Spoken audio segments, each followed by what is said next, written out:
नमस्कार, जोहार झारखंड देख रहे हैं आप। मैं हूं शुभे मिश्रा आपके साथ। चलिए करते हैं खबरों की शुरुआत। कल यानी कि 8 जुलाई को हेमंत कैबिनेट का विस्तार होना है और दोपहर 3:30 बजे राजभवन में शपथ ग्रहण होगा। आरजेडी, कांग्रेस और जेएमएम कोटे से मंत्री बनाए जाएंगे। मिथिलेश ठाकुर, बसंत सोरेन, दीपक बिरुआ, हाफिजुल हसन, बेबी देवी, सत्यानंद भोक्ता का मंत्री बनना लगभग तय माना जा रहा है, जबकि जेएमएम कोटे से बैद्यनाथ राम को 12वें मंत्री के तौर पर मंत्रिमंडल में जगह मिल सकती है।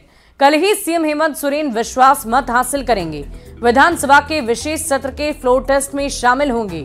अगर चंपाई सोरेन को मंत्रिमंडल में स्थान मिला तो जेएमएम से एक नाम कटना तय माना जा रहा है।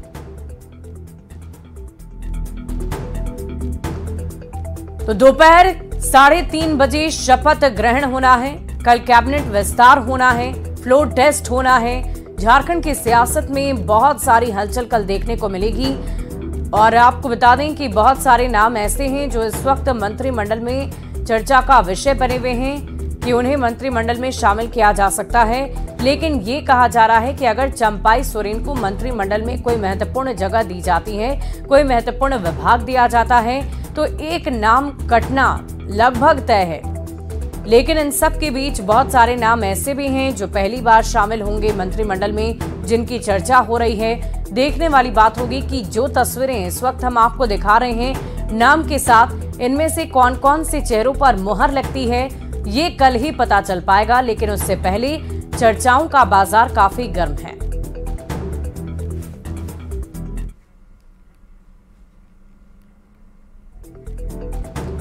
और कल होने वाले विशेष सत्र को लेकर सत्ता पक्ष और विपक्ष ने पूरी तैयारियां कर ली है। संभावित नाम भी सामने आ गए हैं, लेकिन चुनावी माहौल में कैबिनेट विस्तार पर फैसला लेना इतना आसान नहीं नजर आ रहा। ये रिपोर्ट देखिए। कल झारखंड विधानसभा का विशेष सत्र, विश्वास मत हासिल करेंगे सीएम हेमंत सोरेन। विशेष सत्र के बाद होगा कैबिनेट विस्तार।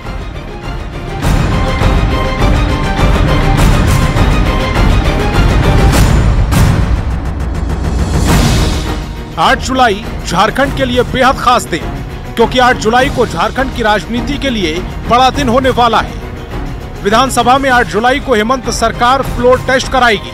सदन में बहुमत के लिए सत्ता पक्ष के पास पर्याप्त आंकड़ा है, फिर भी हेमंत सोरेन कोई चूक करना नहीं चाहते जिससे भीतरघात हो सके। इसी को लेकर सीएम हेमंत सोरेन ने अपने घर पर सभी विधायकों के साथ बैठक की। विशेष सत्र के बाद 8 जुलाई को ही हेमंत कैबिनेट का विस्तार भी होगा। विधानसभा चुनाव से पहले होने वाले कैबिनेट विस्तार पर सिर्फ सत्ता पक्ष ही नहीं बल्कि विपक्ष की भी नजरें टिकी। बहुमत के साथ 2019 में शपथ लिए थे और उस शपथ लेने के कारण बड़ा स्पष्ट थे और उनके जो राज्य के यूथ, किसान, मजदूर, सामाजिक लोगों को जो उनका वचन था, जो उनका संकल्प था, वो एक भी संकल्प पूरा नहीं किया। तो ये मुख्यमंत्री के रूप में, खुद मुख्यमंत्री के रूप में उनका ये शपथ ग्रहण हो सकता है, लेकिन राज्य के लोग अंततः पूरे कार्यकाल में ठगे गए हैं। हेमंत सोरेन का मंत्रिमंडल विस्तार विधानसभा चुनाव को लेकर भी बेहद अहम माना जा रहा है, क्योंकि सरकार पूरी कोशिश करेगी कि मंत्रिमंडल में हर कोटे से मंत्री बनाए जाएं ताकि इसका फायदा चुनाव में हो। कांग्रेस कोटे से पिछली बार अल्पसंख्यक कोटे से आलमगीर आलम को जगह मिली थी। आदिवासी कोटे से रामेश्वर उरांव मंत्री बनाए गए थे। ओबीसी कोटे से बन्ना गुप्ता को मंत्री की कुर्सी मिली थी, तो ब्राह्मण कोटे से बादल पत्रलेख मंत्री बने थे। आलमगीर आलम जेल में हैं। अल्पसंख्यक कोटे से इरफान अंसारी दावा कर रहे हैं। इस बार मंत्री बनने की रेस में दीपिका पांडे सिंह, प्रदीप यादव और अनूप सिंह का नाम लिया जा रहा है। तो जेएमएम कोटे से बसंत सोरेन के साथ साथ बैद्यनाथ राम की भी दावेदारी मजबूत दिख रही है। कल विधानसभा में जो विश्वास मत प्रस्ताव जो पेश होगा और उसमें जीत हासिल करने के बाद संभवतः कल या परसों 1 से 2 दिनों के अंदर में मुझे लगता है कि मंत्रिमंडल का विस्तार हो जाएगा। नाम सारा तय है। पार्टी की तरफ से व्हिप भी जारी होगा और आंकड़े तो बहुत स्पष्ट हैं और आंकड़ों से ही ये बात समझ में आता है कि ये जो विश्वास मत है जिसको हेमंत जी प्राप्त करने वाले हैं ये ध्वनि मत से उनको विश्वास मत प्राप्त होगा। कैबिनेट विस्तार को लेकर चल रहे दावों और बयानों के बीच किसको हेमंत कैबिनेट में जगह मिल पाती है, ये तो 8 जुलाई को ही पता चलेगा। Bureau report, news 18। और हेमंत सोरेन कल अपने मंत्रिमंडल का विस्तार करने वाले हैं और इसी को लेकर बीजेपी मीडिया प्रभारी शिवपूजन पाठक ने तंज कस दिया है।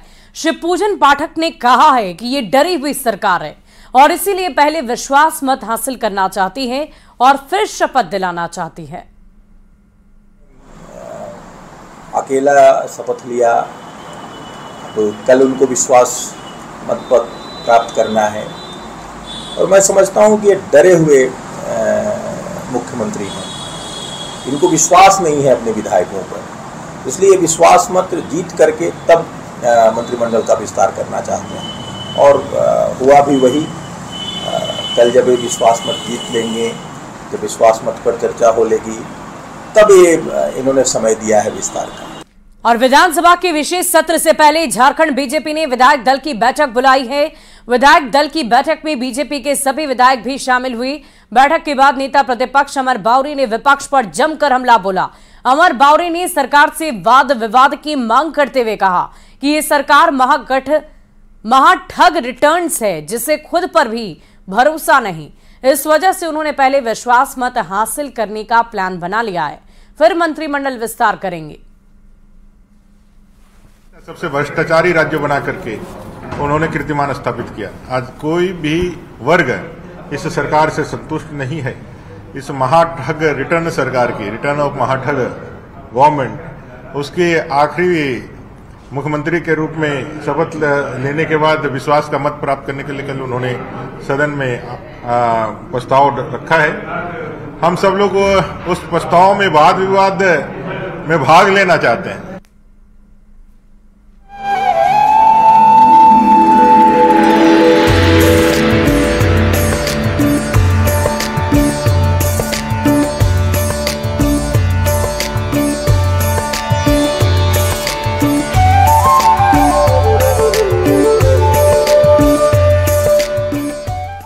खबर हजारीबाग से आपको बताएंगे, जहां चौपारण में पूरे धूमधाम के साथ रथ यात्रा निकाली गई। रथ यात्रा में केंद्रीय मंत्री अन्नपूर्णा देवी, सांसद मनीष जायसवाल समेत श्रद्धालुओं का जन सैलाब शामिल हुआ। इस दौरान सांस्कृतिक कार्यक्रम आयोजित किए गए। केंद्रीय मंत्री अन्नपूर्णा देवी ने रथ यात्रा पर पूरे देशवासियों को शुभकामनाएं दी हैं। तो सांसद मनीष जायसवाल ने कहा कि देश तरक्की करे, यही जगन्नाथ से प्रार्थना करते हैं। चौपारण में बहुत अच्छा रथ यात्रा निकला। भगवान खुद सबको दर्शन देने के लिए आए रोड पे।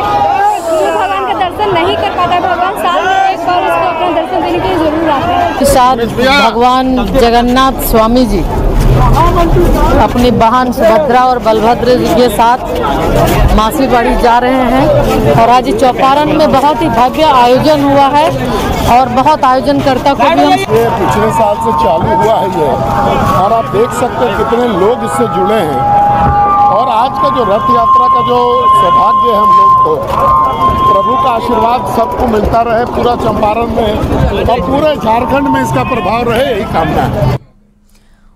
और इस बीच गिरिडीह से बड़ी खबर आपको बताएं, मां ने अपने बच्चों की हत्या कर दी है। अपने 2 बच्चों को जहर खिला दिया है। जंगल में ले जाकर जहर का सेवन कराया, खिलाया।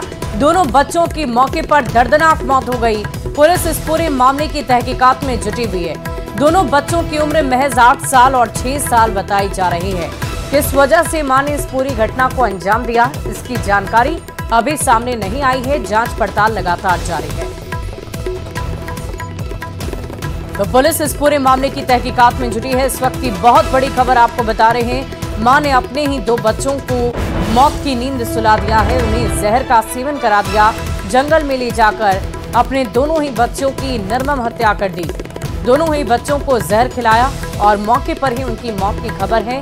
फिलहाल इस पूरे मामले को लेकर पुलिस छानबीन कर रही है, तहकीकात कर रही है कि आखिर ऐसा क्यों किया गया।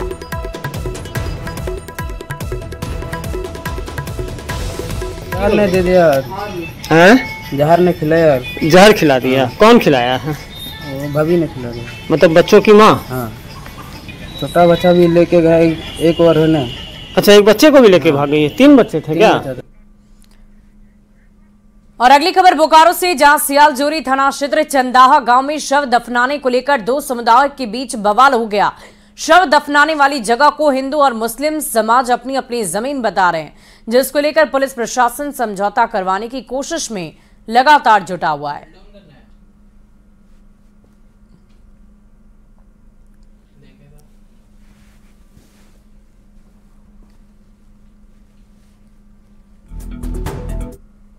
इसलिए सूचना मिलते ही हम लोग यहाँ पे मौजूद हैं कि किसी भी तरीके की विधि व्यवस्था की समस्या उत्पन्न ना हो। अभी यहाँ पे स्थिति सामान्य है, शांतिपूर्ण है और किसी भी तरीके की अगर आशंका होती है तो उसे निपटने के लिए पूरी तरीके से मामला अभी स्पष्ट नहीं है। इसकी जाँच जो है टीम बना करके CO सर से करवा रहे हैं और जाँच होने के बाद जो तथ्य सामने आएंगे उसके बाद ही कुछ करना संभव होगा। और इसी बीच गिरिडीह से बड़ी खबर आपको बताएं, कनक रेजिडेंट एंड होटल में छापेमारी हुई। पुलिस ने 16 युवक युवतियों को पकड़ा है। आपत्तिजनक स्थिति में उन्हें पकड़ा गया, सामान भी बरामद किए गए। लोकल और कॉलेज के छात्रों को दबोचा गया। SP दीपक शर्मा के नेतृत्व में सख्त कार्रवाई की गई। बगोदर थाना पुलिस पूछताछ में जुटी हुई है।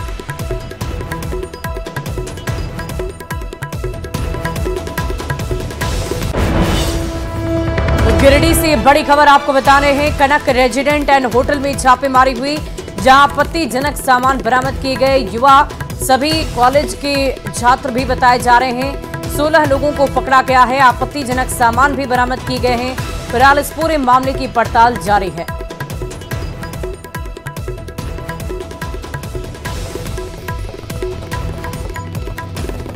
और इसी बीच राजधानी पटना पड़ोसी राज्य से एक बड़ी खबर सामने आ रही है। जेडीयू में शामिल होंगे मनीष कुमार वर्मा, रिटायर्ड IAS अधिकारी हैं। मनीष वर्मा सीएम के अतिरिक्त परामर्शी हैं। मनीष वर्मा सेवा से त्यागपत्र देकर वो जेडीयू में शामिल होने जा रहे हैं। कल 3:30 बजे जेडीयू में शामिल होंगे। जेडीयू ऑफिस में एक समारोह का आयोजन रखा गया है, जिस दौरान वो जेडीयू की सदस्यता ग्रहण करेंगे। इस पूरी खबर की अधिक जानकारी के साथ न्यूज 18 संवाददाता आनंद अमृतराज हमारे साथ फोन लाइन पर हैं। आनंद, क्या कुछ जानकारी है जेडीयू में शामिल होने की, क्या वजह हो सकती है मनीष वर्मा की?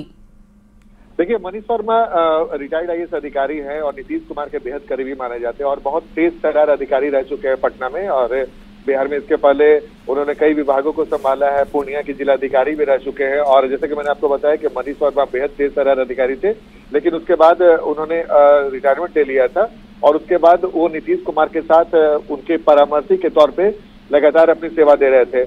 और चूंकि उनका पिछले कुछ महीनों से अगर आप देखें तो नीतीश कुमार जब नालंदा का दौरा कर रहे थे, बाढ़ का दौरा कर रहे थे, तो उस पूरे दौरान मनीष वर्मा उनके साथ थे। और जब भी नीतीश कुमार कहीं जाते हैं तो मनीष वर्मा उनके साथ मजबूती से साथ साथ खड़े रहते हैं। तो जाहिर सी बात है, राजनीतिक गतिविधि में मनीष वर्मा लगातार शामिल रहे हैं, लेकिन प्रत्यक्ष तौर पे उनकी राजनीति में भागीदारी नहीं रही है। लेकिन अब जब वो परामर्शी से इस्तीफा दे रहे हैं और उसके बाद विधिवत रूप से जेडीयू में शामिल होंगे, तो उनकी भूमिका भी बड़ी की जाएगी और उन्हें एक बड़ा पद भी दिया जा सकता है। क्योंकि उनके राजनीति में लाने का मतलब है कि नीतीश कुमार मनीष वर्मा को लेकर कुछ बड़ा उन्होंने सोच रखा है और वो बड़ा क्या हो सकता है आने वाले दिनों में, इसके बारे में भी पता चल जाएगा। लेकिन फिलहाल इतना तय है कि मनीष वर्मा एक तेज तर्रार अधिकारी माने जाते हैं और अब जब विधिवत रूप से जेडीयू में शामिल हो रहे हैं तो इसका मतलब कि जेडीयू में उनके कद को बढ़ाया जाएगा और आने वाले समय में वो राजनीतिक गतिविधि में भी शामिल होंगे। और आने वाले विधानसभा चुनाव है, हो सकता है कि उनकी भूमिका उसमें भी देखी जाए। लेकिन इतना तो तय है कि नीतीश कुमार के बेहद करीबी माने जाने वाले मनीष वर्मा का जेडीयू में शामिल होना ये साफ साफ संकेत देता है कि बहुत सक्रिय रूप से बहुत जल्द मनीष वर्मा राजनीति में नजर आएंगे। और इसके पहले जैसे कि मैंने आपको बताया सुबह कि इसके पहले वो लगातार राजनीतिक गतिविधि में शामिल रहे, लेकिन अब प्रत्यक्ष तौर पे वो उनकी भागीदारी नहीं दिखी। लेकिन अब उम्मीद जताई जा रही है कि जब वो जेडीयू में विधिवत रूप से शामिल होंगे तो उनकी प्रत्यक्ष भागीदारी भी राजनीति में दिखने लगेगी। और वाकई आनंद, देखने वाली बात होगी कि उन्हें कौन सी बड़ी जिम्मेदारी नीतीश कुमार की तरफ से दी जाती है, इस पर सबकी निगाहें टिकी होंगी। बहुत बहुत शुक्रिया आपका हमारे साथ जुड़ने के लिए। इस पूरी खबर पर आप लगातार नजर बनाए रखें।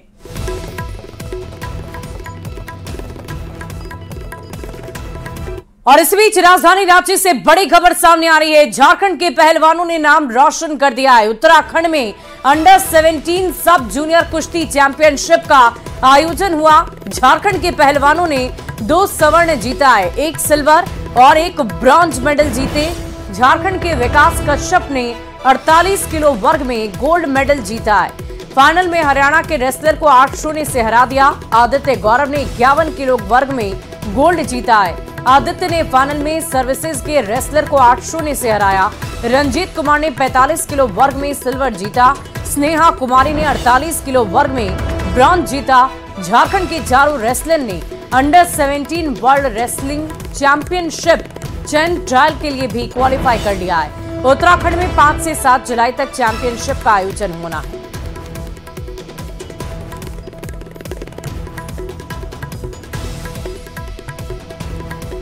और अगली खबर राजधानी रांची के लालपुर थाना क्षेत्र से सामने आ रही है, जहां हरिओम टावर के ऊपरी माले से कूदकर एक शख्स ने आत्महत्या कर ली है। मृतक की पहचान अंकित के रूप में हुई। अंकित की जेब में एक सुसाइड नोट भी मिला है, जिसे पुलिस ने जब्त कर लिया है। अंकित बीकॉम का छात्र बताया जा रहा था।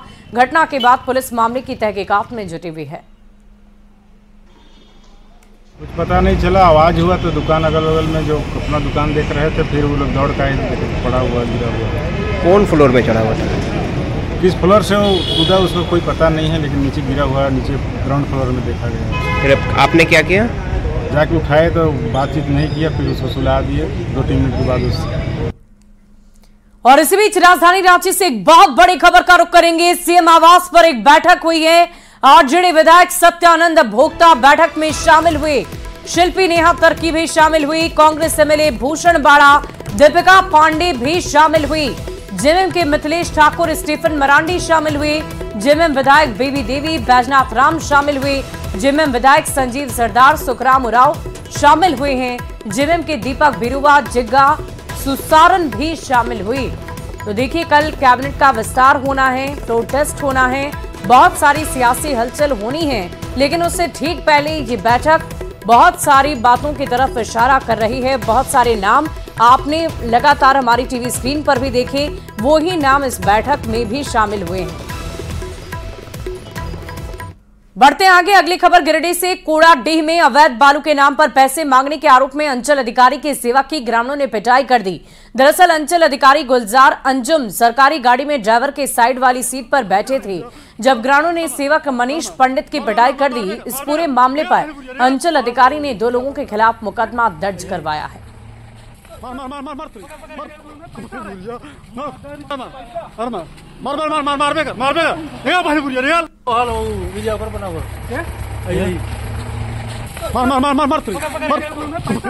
बिल्कुल ही बेबुनियाद है, झूठा है। और मैं आपको बताना चाहता हूं कि ये सुनियोजित साजिश के तहत कुछ असामाजिक तत्व जो है हमारे को बदनाम करने के गर्ज से ये अभियान चला रहे हैं। मैंने अपने उच्च अधिकारियों को इसकी जानकारी दी है और आज मैं अपने उपायुक्त महोदय से मिल करके उनको सारी बातें डिटेल में बताई हैं कि किस प्रकार से मेरे खिलाफ में गलत ढंग से मीडिया ट्रायल चलाया जा रहा है। और इसी बीच गिरिडीह से आपको बड़ी खबर बताएं, सेंट्रल जेल अधीक्षक को मारने की धमकी। सेंट्रल जेल अधीक्षक हिमानी प्रिया को धमकी मिली। जेल में बंद गैंगस्टर अमन साहू और मयंक सिंह पर आरोप लगे हैं। जेल अधीक्षक हिमानी प्रिया ने प्राथमिकी दर्ज कराई। मुफस्सिल थाने में प्राथमिकी दर्ज करा दी गई है। इस वक्त की बड़ी खबर आपको बता रहे, गैंगस्टर अमन साहू, मयंक सिंह पर आरोप लगा है। जेल में बंद है दोनों आरोपी। सरायकेला की चांडिल नर्सिंग इस्पात कंपनी में पर्यावरण महोत्सव मनाया गया। इस मौके पर कंपनी के निदेशक अजय कुमार ने पेड़ के संरक्षण की अनोखी पहल करते हुए घोषणा की कि आने वाले समय में नवनियुक्त अभ्यर्थियों को 2 पेड़ लगाने के प्रमाण देने होंगे। नर्सिंग इस्पात लिमिटेड ने इस दौरान 400 से अधिक पौधे लगाए।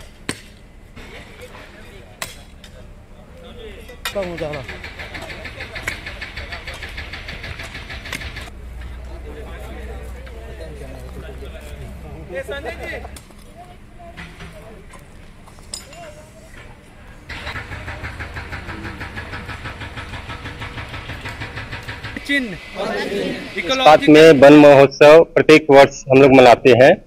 यहाँ सामूहिक रूप से हम लोग पौधारोपण का कार्यक्रम करते हैं। इस बार एक अनोखी और नई पहल हम लोग करने जा रहे हैं कि प्रत्येक एम्प्लॉय एक शपथ ले रहा है कि वो प्रत्येक वर्ष कम से कम 2 पौधे वो लगाएंगे और अगले 2 वर्षों तक उसकी देखभाल करेंगे। मेरा नाम विराट सिंह है, मैं मानव संसाधन विभाग का एक कर्मचारी हूँ। ये हम लोग वन महोत्सव मना रहे हैं यहाँ पे, और मुझे ये बहुत खुशी हो रहा है कि हम लोग इस वन महोत्सव में भाग ले रहे हैं। इसके साथ साथ मुझे इस बात की भी बहुत खुशी है कि हमने जो पहल शुरू किया है कि एक कर्मचारी अपना एक पौधा लगाएगा, कम से कम 2 पौधा लगाएगा और साथ ही साथ वो अगले 2 साल तक उसकी सेवा भी करेगा। हम लोग पेड़ को भी हर मौसम में, जैसे हर मौसम में लड़ने की क्षमता होती है, जैसे कि बारिश का मौसम में वो खिला रहता है, वही गर्मी के मौसम में हम लोग का पेड़ सूख जाता है, तो उसी में हम लोग पानी देंगे तो वो और ज्यादा ग्रो करेगा। और अगली खबर रामगढ़ के नावाडीह पंचायत से, जहां चैनपुर +2 उच्च विद्यालय में जाने के लिए पक्की सड़क नहीं है। स्कूल में पढ़ने आने वाले बच्चे कीचड़ और कच्चे रास्ते से होकर आने जाने को विवश हैं। बारिश के दिनों में छात्रों को स्कूल आने में दिक्कतों का सामना करना पड़ता है। न्यूज़ 18 संवाददाता जावेद खान की ये रिपोर्ट देखिए। इस वक्त मैं मौजूद हूं मांडू प्रखंड के नावाडीह पंचायत में। आप हमारे पीछे देख सकते हैं, यहां पर जनता +2 उच्च विद्यालय है, लेकिन यहां आने के लिए आप देख सकते हैं सड़क नहीं है, यानी कि कच्ची सड़क है। इसी रास्ते से बच्चे जो हैं चैनपुर नावाडीह से लगभग 1.5 किलोमीटर पैदल चल कर आते हैं। खासकर बरसात के दिनों में इन बच्चों को यहाँ आने जाने में परेशानी होती है। हम कुछ बच्चों से सीधे बात करेंगे कि क्या परेशानी होती है। बताइए, यहाँ आने के लिए पक्की सड़क है? नहीं। तो क्या दिक्कत होती है? बरसात के दिनों में आने में बहुत दिक्कत होती है, क्योंकि कीचड़ के वगैरह से हम लोग गिर जाते हैं। अच्छा, तो आने में दिक्कत हो जाते हैं। कपड़े खराब हो जाते हैं, ड्रेस गंदे हो जाते हैं, हमारे कॉपी किताबें भीग जाता है। क्या चाहती हैं आप? हम लोग बस पक्की सड़क चाहते हैं ताकि हम लोग अच्छी तरह से आ सके। हम चाहते हैं कि यहाँ का सड़क अच्छा से बन जाए, क्योंकि हम लोग का आने का कष्ट ना होए, हम लोग का अच्छा से। और फिलहाल इस बुलेटिन में अभी के लिए बस इतना ही। एक नजर इस वक्त के हेडलाइंस पर।